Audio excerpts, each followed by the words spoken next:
Hola todos, j'espère que vous allez bien pour commencer.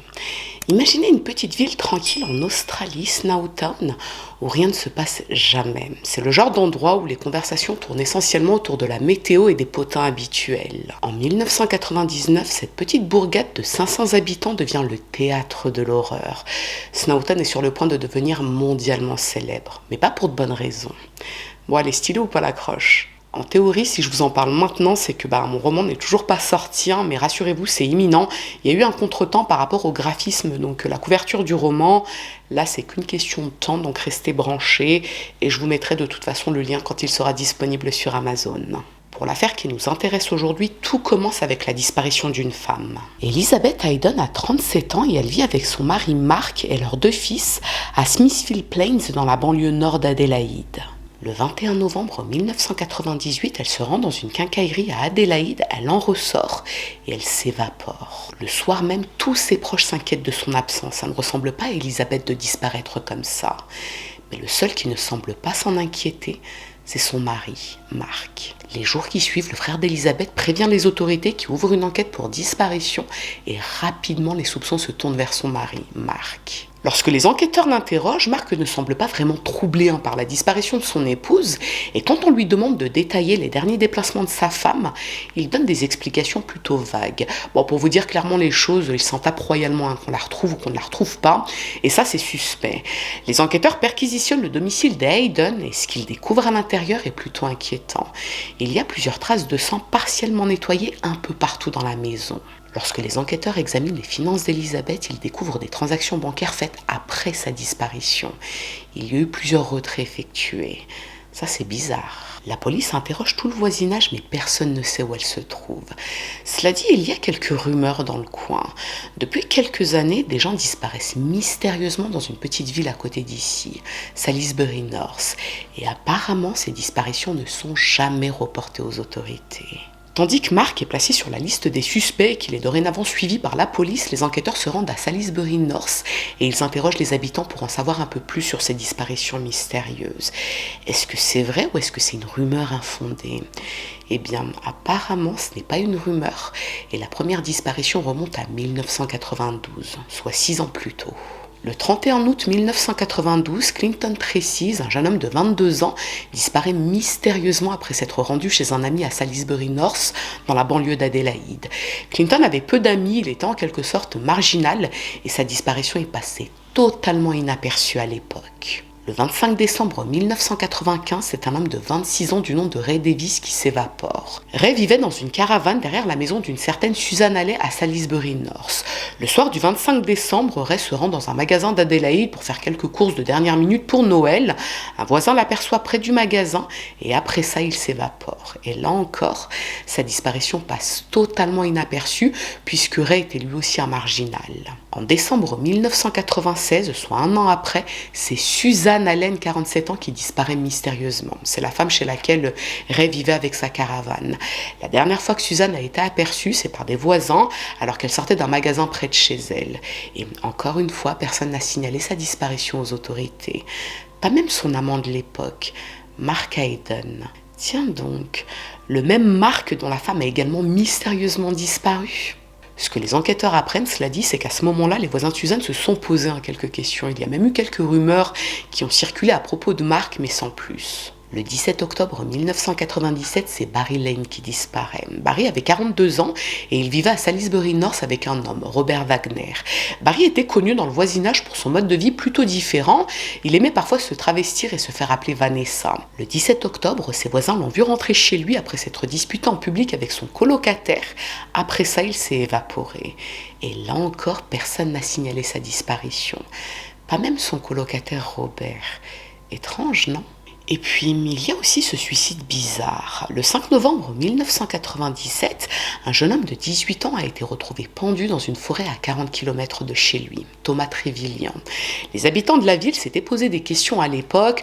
Thomas souffrait de graves troubles mentaux et il vivait avec sa mère. Et même s'il était isolé socialement, il ne semblait pas dépressif. D'ailleurs, avant de sortir de chez lui, il avait dit à sa mère qu'il partait voir des amis. Mais il n'était jamais revenu. Et en continuant de fouiller, les enquêteurs apprennent la disparition de 4 autres personnes, mais des disparitions plus récentes. Gavin Porter était un marginal addict à l'héroïne qui vivait dans une caravane derrière le domicile de sa mère à Salisbury North. En avril 1998, Gavin s'est évaporé. Ses proches avaient remarqué sa disparition soudaine, mais personne ne l'avait signalé aux autorités. Au mois d'août, c'est un autre jeune homme qui disparaît. Troy Youth vivait chez sa mère à Salisbury North et un soir d'août 1998, il s'est lui aussi évaporé. Et là encore, sa famille n'a jamais signalé sa disparition, mais les voisins avaient trouvé cette disparition étrange malgré tout. En septembre 1998, c'est Frederick Brooks, un jeune homme de 18 ans, qui s'évapore après avoir dit à sa famille qu'il partait voir des amis à Salisbury North. Sa famille avait remarqué son absence, sa mère Jodie Elliott avait même voulu reporter sa disparition, mais l'une de ses amies lui avait raconté que Frédéric l'avait appelée et qu'elle ne devait pas s'inquiéter. Rassurez-vous, on reviendra sur cette fameuse amie plus tard. La dernière disparition concerne un certain Gary O'Dwyer. Gary avait 29 ans, il vivait à Salisbury North et il était handicapé à la suite d'un accident. Lorsqu'il a disparu en octobre 1998, personne ne s'est posé de questions. Et enfin, la disparition d'Elizabeth Haydon un mois plus tard qui va déclencher l'enquête sur toutes les autres affaires. À ce moment-là, les autorités d'Adélaïde ne savent pas encore que cette affaire va devenir l'une des affaires criminelles les plus importantes d'Australie. Les enquêteurs qui ont noté les noms de toutes ces personnes disparues vérifient de leur côté et ce qu'ils découvrent, c'est que depuis leur disparition, ces personnes continuent de toucher leurs prestations sociales. Mais surtout, il y a régulièrement des mouvements sur leur compte bancaire, des retraits et des achats avec les cartes bancaires. Donc quelqu'un utilise ces comptes. Les enquêteurs recoupent tous les témoignages des habitants de Salisbury North et des voisins des disparus, et ce qu'il en ressort, ce sont 4 noms récurrents. John Bunting, 32 ans, Robert Wagner, 27 ans, Mark Haydon, 40 ans, et Jem Vlasakis, 19 ans. Ce sont 4 hommes qui ne travaillent pas et que les disparus fréquentaient occasionnellement avant leur disparition, mais indépendamment les uns des autres. Et parmi ces 4 hommes, il y a même le mari de l'une des disparues. Et il y a aussi le colocataire de l'un des disparus. D'après les témoignages, John et Robert sont très souvent ensemble, ils sont comme cul et chemise. Et John est le conjoint de la mère de James, Elizabeth Harvey.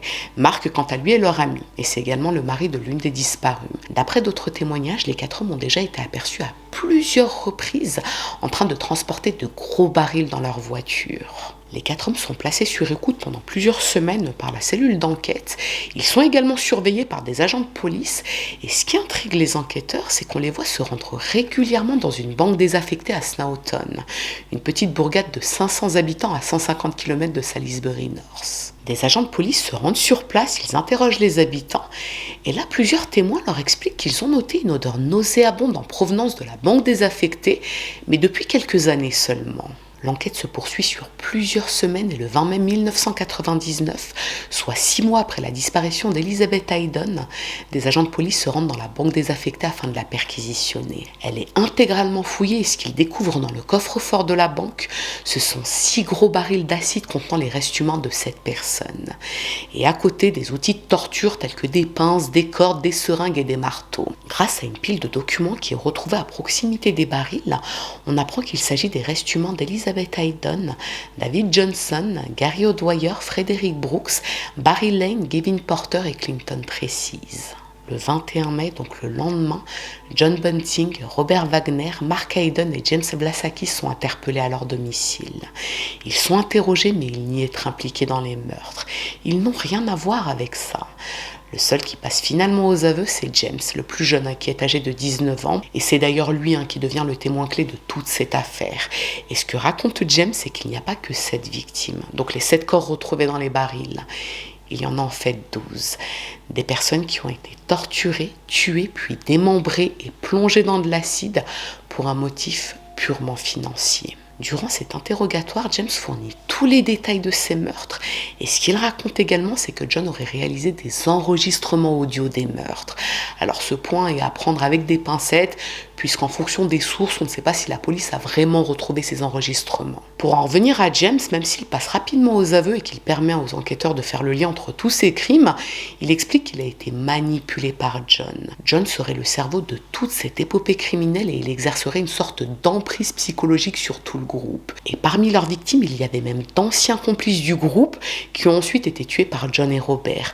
John serait le chef du groupe, une sorte de Charles Manson, version Crocodile Dundee.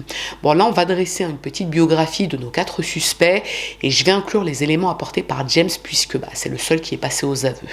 Donc partons du principe que ça s'est passé comme James l'a indiqué. Tout d'abord, il y a notre gourou, John Justin Bunting. John est né en septembre 1966 à Inala, dans le Queensland, et ses parents sont Tom et Jane. On n'a pas beaucoup d'informations sur eux, si ce n'est que c'est un couple très instable. Bon, j'imagine que quand on parle d'instabilité, il est question d'alcool et de violence. Ce que l'on sait en revanche de son enfance, c'est qu'à l'âge de 8 ans, il a été agressé sexuellement par un ami de la famille. Cet événement traumatisant l'a tellement marqué que ça a nourri en lui une haine profonde envers les pédophiles, mais aussi envers les homosexuels. À l'adolescence, John nourrit une sorte d'obsession pour l'anatomie humaine et les armes, et c'est sans surprise qu'il se met à torturer et tuer des animaux. Ça, c'est quand même un élément qui revient relativement souvent quand il est question de tueurs en série. Chez John, tout tourne autour de la mort et du sang. Il travaille notamment dans un crématorium et plus tard dans un abattoir où il se vante auprès de ses collègues de prendre plaisir à tuer des animaux. En 1989, il épouse Veronica Tripp, avec qui il s'installe à Salisbury North en 1991, là où auront ensuite lieu tous ses crimes. Et c'est là qu'il se lie d'amitié avec ses voisins, notamment Robert Wagner et Mark Hayden, qui deviendront par la suite ses complices. John est décrit comme un manipulateur, un dominateur par ceux qui l'ont côtoyé intimement, et il a pas mal d'obsessions. Comme je vous l'ai dit, il est obsédé par les prédateurs d'enfants et les homosexuels depuis son enfance à cause de son agression. Concernant sa relation avec sa femme, on sait peu de choses sur leur vie de couple. Ce que l'on sait en revanche, c'est qu'il a commencé à tromper Veronica dès leur emménagement à Salisbury North avec l'une de leurs voisines, Elizabeth Harvey. Et en 1994, il quitte Veronica pour Elizabeth. Elizabeth a 4 enfants adolescents, tous de pères différents. Elle a une vie très instable et les 2 enfants qui nous intéressent pour notre affaire, ce sont James, qui a 14 ans à ce moment-là, et son frère Troy Houdet, qui en a 17. James se rapproche tout de suite de John. Il n'a pas énormément de contact avec son père biologique et il voit John comme une figure paternelle de substitution. Et puis John est cool avec lui, il le prend avec lui partout, il est sympa avec lui. John devient rapidement un modèle pour James, un modèle dont il accepte tous les ordres sans se poser de questions. Comme les autres membres du gang finalement. John, c'est celui qui est donc considéré comme le cerveau et le principal instigateur des meurtres de Snowdon. Il ciblait des individus plutôt marginalisés puisqu'il savait que leur disparition passerait quasiment inaperçue. Et il ne s'est pas trompé. Il a fallu attendre la disparition d'Elizabeth Hayden pour que la police ouvre enfin une enquête. D'ailleurs, même ses complices étaient des marginaux, pas seulement les victimes. On a tout d'abord son acolyte, Robert Wagner.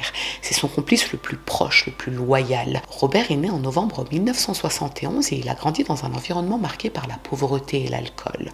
Ce que l'on sait de son adolescence, c'est qu'il a toujours été très solitaire et influençable, et c'est durant son adolescence justement qu'il rencontre Barry Lane, qui a 6 ans de plus que lui et avec qui il démarre une liaison. Une relation homosexuelle dont Robert a extrêmement honte. Robert, c'est le genre de personnalité qui recherche à appartenir à un groupe ou à trouver une figure d'autorité par rapport à l'enfance qu'il a vécue. Donc quand il fait la connaissance de John en 1992, il tombe très vite sous sa coupe. John est a priori charismatique et il a un fort caractère. Mais il est homophobe. Quand John apprend l'homosexualité de Robert et sa relation avec Barry, il s'en sert pour le manipuler. John déteste Barry, qui en plus s'habille occasionnellement en femme et se maquille. Alors, d'après certaines sources, Barry était un travesti homosexuel et d'après d'autres sources, il voulait plutôt entreprendre une transition pour devenir une femme. On ne sait pas vraiment, mais ce qui est sûr, c'est qu'il était très marginalisé et que John le détestait. D'autant que Barry avait une forte personnalité lui aussi. Il n'hésitait pas à s'embrouiller avec John au besoin. Bref, lorsque John rencontre Robert, ils deviennent bons copains et rapidement John lui explique qu'il a trouvé un moyen de se faire de l'argent facilement et rapidement. Il suffit d'enlever des gens qui touchent des prestations sociales, les torturer pour obtenir leurs informations bancaires, puis les faire disparaître dans le néant. Robert, qui recherche désespérément un mentor, accepte. Il devient le complice le plus loyal qu'il soit. Il est systématiquement d'accord avec John sur tout et pour tout. Et dans la mesure où Robert vit avec Barry Lane, Barry est invité à rejoindre leur petite entreprise, ce qu'il accepte lui aussi. Il participe notamment à la dissimulation du corps de Clinton Tracy en 1992. C'est leur première victime. Et si John l'a choisi lui, c'est parce qu'il le soupçonnait d'être un pédophile. Alors Clinton était homosexuel, mais il n'y a aucune preuve qu'il a pu avoir des penchants pédophiles. Toujours est-il que c'est en 1994 que John fait la connaissance de Mark Hayden. Mark vit à Smithfield Plains avec son épouse Elizabeth, mais il vient régulièrement à Salisbury North pour voir sa maîtresse, Susan Allen. C'est donc de cette façon qu'il rencontre John. Les deux hommes sympathisent, ils deviennent bons copains, puis progressivement, Mark intègre la bande composée de Robert et Barry. Et au fil des rencontres, John propose à Mark de se joindre à leurs petites activités criminelles. Et Mark accepte. Même s'il n'a pas été directement impliqué dans les meurtres, il a quand même joué un rôle logistique important puisqu'il aidait à transporter et cacher les corps, contre un petit billet bien évidemment.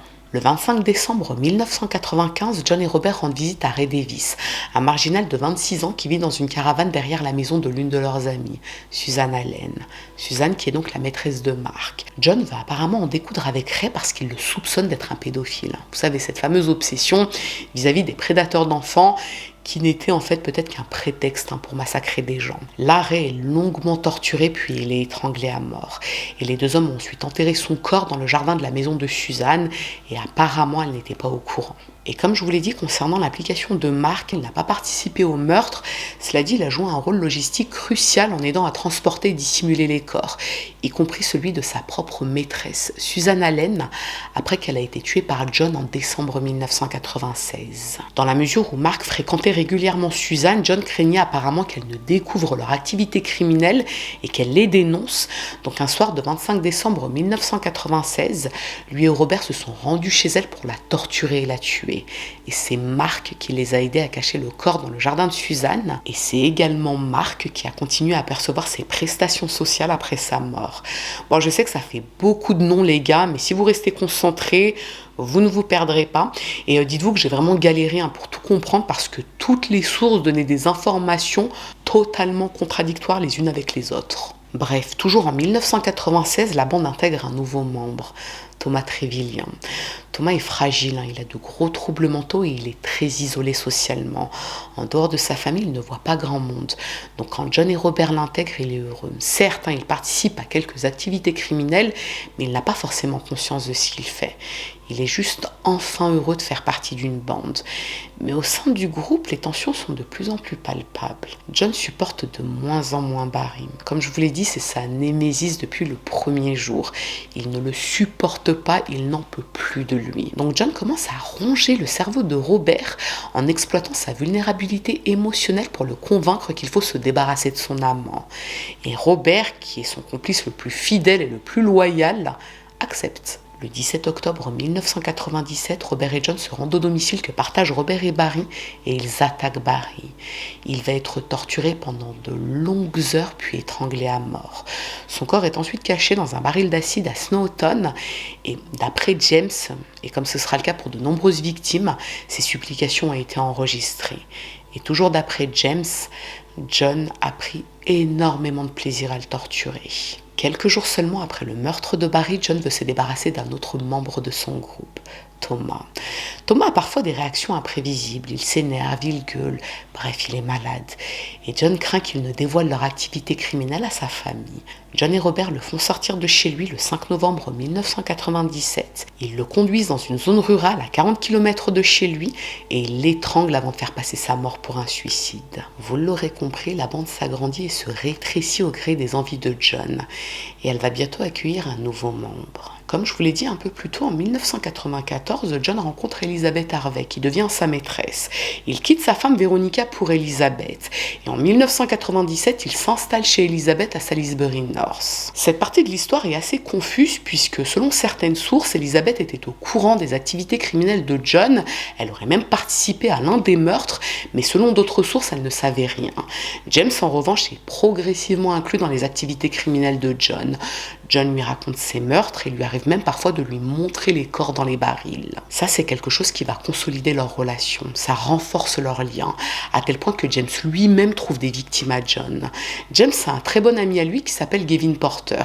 Gavin est malheureusement accro à l'héroïne et il vit dans une caravane derrière le domicile de sa mère à Salisbury North.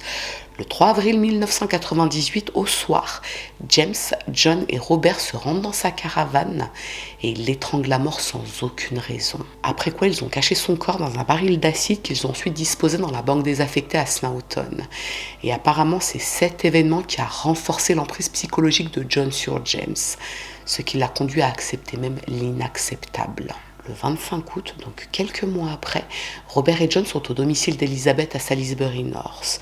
Elizabeth, qui est la mère de James, est la compagne de John. James est présent ce soir-là et il sait ce qu'il va se passer. Robert et John se rendent dans la chambre de son frère Troy et ils le torturent pendant plusieurs heures avec des pinces et des seringues, entre autres. Puis il l'étrangle à mort et il cache son corps dans un baril à Snowton. La raison de ce meurtre était double. John n'aimait pas Troy, qui remettait en cause son autorité, et Troy touchait des prestations sociales. Donc d'une pierre deux coups, comme on dit. Et a priori, Elizabeth Harvey n'a jamais rien su, même si elle n'a pas reporté la disparition de son fils. John lui aurait longtemps fait croire qu'il était parti de la maison de son plein gré, mais encore une fois, tout dépend des sources. D'après certaines sources, Elizabeth était parfaitement au courant de ce qui était arrivé à son fils. Toujours est-il que la petite bande continue de rechercher des victimes pour se faire de l'argent. Et ça tombe bien, James connaît quelqu'un qui pourrait leur en procurer. Bon, alors en fonction des sources, là encore ça diffère, donc j'ai choisi une version reprise dans plusieurs journaux. La femme de Mark Haydon, Elizabeth, a une sœur qui vient d'emménager à Adélaïde avec son fils, Frédéric. Frédéric a 18 ans et il a quelques problèmes mentaux, une légère déficience intellectuelle, ce qui lui permet de toucher des prestations sociales. Frédéric devient donc la nouvelle cible de John. Et pour convaincre James de passer à l'acte avec lui, il lui affirme que Frédéric est un pédophile. Bon, c'était une habitude, comme je vous l'ai dit avec John. Dès qu'il voulait tuer quelqu'un, il expliquait à James et à ses complices que c'était un pédophile. Bref, le 17 septembre, James appelle Frédéric et lui propose de passer à la maison pour boire un verre. Ils ont à peu près le même âge, ils se connaissent plus ou moins, donc Frédéric accepte tout naturellement. Lorsqu'il arrive à Salisbury North, le piège se referme sur lui. Il est torturé pendant de longues heures. Et c'est peut-être même celui qui a subi les pires sévices. John et Robert récupèrent ses informations bancaires, puis il est étranglé à mort avant d'être déposé dans un baril à Snowton. Sa mère avait remarqué sa disparition, elle avait voulu déposer plainte, mais la mère de James, Elizabeth, l'avait dissuadé de le faire, au motif que Frédéric l'avait appelé à son domicile pour lui dire que tout allait bien et qu'il était en vadrouille. Après Frédéric, c'est Gary O'Dwyer qui devient la cible du gang. Gary vit dans le même quartier que John, il est handicapé, il est isolé, c'est la cible parfaite. Un soir d'octobre 1998, John invite Gary chez lui pour boire un verre. Gary s'y rend, heureux de pouvoir passer un peu de temps avec des hommes, et le piège se referme sur lui. Il est torturé afin de lui soutirer ses informations bancaires, puis il est étranglé à mort. Son corps est ensuite déposé dans un baril d'acide et caché dans la vieille banque désaffectée. Concernant Elizabeth Haydon, la femme de Mark, elle n'était pas au courant des activités criminelles de la bande. Et faites bien la distinction entre Elizabeth Haydon, donc la femme qui a disparu et qui a déclenché toute l'enquête, et Elizabeth Harvey, la compagne de John, qui est la mère de James. Toujours est-il que dans la mesure où Mark fréquentait régulièrement John et Robert, Elizabeth Haydon a commencé à se poser quelques questions. Et c'est ce qui aurait poussé John à vouloir la tuer. Le 21 novembre 1998, lorsqu'elle rentre chez elle, elle y trouve John et Robert. Elle est aussitôt attaquée et étranglée. Puis son corps est transporté à Snowton et caché dans un baril. Et Mark n'a pas participé à son meurtre, mais il a aidé à cacher le corps. Les enquêteurs écoutent James leur raconter toute cette épopée criminelle et ce qu'ils découvrent, c'est qu'Elizabeth Haydon n'est en fait pas la dernière victime du gang. Quelques jours avant leur arrestation, les 4 hommes ont eu le temps de faire une dernière victime, David Johnson. D'après certaines sources, David Johnson serait un autre demi-frère de James. Et d'après d'autres sources, ce serait simplement un ami de la famille. Bon les gars, c'est le mois du futur, je viens de comprendre l'information. Donc je vous l'incruste en plein dans la vidéo au moment où je viens de comprendre cette information. En fait, la mère de James, Elizabeth Harvey, a été mariée par le passé avec un homme du nom de Marcus Johnson, qui est le père de David Johnson. C'est la raison pour laquelle on dit dans certaines sources que James et David étaient des demi-frères et Elizabeth Harvey avait quitté Marcus pour sortir avec John Bunting. Voilà. Toujours est-il que David avait 24 ans et il a été attiré dans l'ancienne banque de Snowton par John le 9 mai 1999 sous le prétexte d'acheter un ordinateur bon marché. Dans la mesure où David connaissait plus ou moins John, il n'a pas vu le danger. Une fois sur place, John et Robert l'ont torturé puis l'ont étranglé à mort avant de mettre son corps dans un baril d'acide. Autant vous dire que lorsque cette affaire éclate, c'est le choc à Snowton et à Salisbury North. Ce sont des coins plus ou moins perdus, il ne se passe pas grand-chose là-bas. Là, on a affaire à une bande de criminels en série qui ont pu perpétrer leurs crimes durant plusieurs années sans que ça n'alerte les autorités. Après, en soi, c'est pas vraiment on va dire, la faute des autorités puisque personne ne signalait les disparitions. Et l'entrepôt a été fouillé par la police scientifique et on y a effectivement retrouvé l'ADN de Robert, Mark, John et James sur les tonneaux et tout autour. Donc ils ont bien été en contact avec la scène de crime. Donc les aveux de James sont étayés par des preuves. Le procès de James Vlassaki s'ouvre en juillet 2002 à Adélaïde. James est le témoin clé de toute cette affaire et il plaide coupable pour les meurtres de 4 des victimes. Il est condamné à perpétuité avec une peine de sûreté de 26 ans, ce qui lui permet d'être éligible à la libération conditionnelle dès 2025, donc d'ici peu. Le procès de John Bunting et Robert Wagner s'ouvre le 16 octobre 2002 à Adélaïde et il s'agit de l'un des plus longs procès de l'histoire australienne. Il s'étend sur plus d'1 an et tous les détails sordides de l'affaire sont dévoilés en salle d'audience. Cela dit, il y a eu des scellés par rapport à cette affaire dont pendant très longtemps, les médias n'ont pas pu dévoiler certaines informations qui étaient tenues secrètes. Lors du procès, John et Robert restent sur leur position. Ils ne sont pas coupables et ils n'ont rien à voir avec ces meurtres. James, quant à lui, est le témoin clé, comme je vous l'ai dit, donc il est amené à témoigner et il réitère ses premières déclarations. Et James a beaucoup parlé du lien pseudo-paternel qu'il avait avec John et c'est ce qui l'aurait rendu particulièrement réceptif à son influence, au point de le suivre dans ses actes criminels les plus cruels. Il a quand même participé au meurtre de son demi-frère et James répète qu'il regrette profondément ce qu'il a fait. Certes, il a été manipulé, mais il reconnaît sa propre responsabilité dans tout ce qu'il s'est passé. La question que beaucoup se posent, c'est comment John a pu manipuler toutes ces personnes. Physiquement, il n'est pas très impressionnant, il ne mesure qu'1m70. Bon, il est assez charmant, cela dit, il s'est quand même installé dans une communauté dont il ne faisait pas partie et il a pu conquérir autant de gens autour de son projet criminel. D'après les différents témoignages, on a quand même 2 aspects de sa personnalité qui sont ressortis. Ceux qui l'ont côtoyé, on va dire, de loin, disent qu'il avait l'air parfaitement normal, il était souriant et même plutôt serviable. Par contre, ceux qui l'ont côtoyé de près disent que c'est un homme profondément manipulateur. Et il y a un point qu'il est important de souligner que j'ai lu dans plusieurs sources. Alors, durant le procès, on apprend que John et Robert ont été accusés d'avoir mangé une partie du corps de leur dernière victime, David, avant de plonger le reste dans de l'acide. Et si j'ai bien compris les articles, le juge a finalement rejeté ce chef d'accusation faute de preuves. Est-ce que c'est vrai ? Est-ce que c'est faux? En tout cas, je l'ai lu dans plusieurs articles. Et concernant Susan Allen et Ray Davis, les 4 hommes n'ont pas été inculpés pour leur meurtre faute de preuves. Les corps ont été retrouvés enterrés dans le jardin de Susan Allen, pas dans les barils. Donc en l'absence de preuves matérielles, on ne peut pas faire le lien avec eux. À l'issue du procès en septembre 2003, John Bunting est condamné à la réclusion à perpétuité pour 11 meurtres. Robert Wagner, quant à lui, est reconnu coupable de 10 meurtres. Il reçoit la même sentence. Entre-temps, en août 2003, c'est le procès de Mark Hayden qui s'est ouvert à Adélaïde. Lui était initialement poursuivi pour 12 chefs d'accusation de complicité de meurtre et dissimulation de cadavres, ce qu'il a nié. Il affirme qu'il tentait d'avoir un enfant avec son épouse et qu'il n'aurait jamais participé à son meurtre. Il n'a reconnu que 2 meurtres. Et pour info, s'il n'a pas été jugé en même temps que Robert Wagner et John Bunting, c'est certainement parce qu'il n'était pas poursuivi pour les mêmes faits, à savoir la totalité des meurtres. À l'issue de son procès, il est reconnu coupable pour complicité dans les meurtres de sa femme Elizabeth et de David Johnson, ainsi que pour la dissimulation des corps. Il est condamné à 25 ans de prison avec une période de sûreté de 18 ans.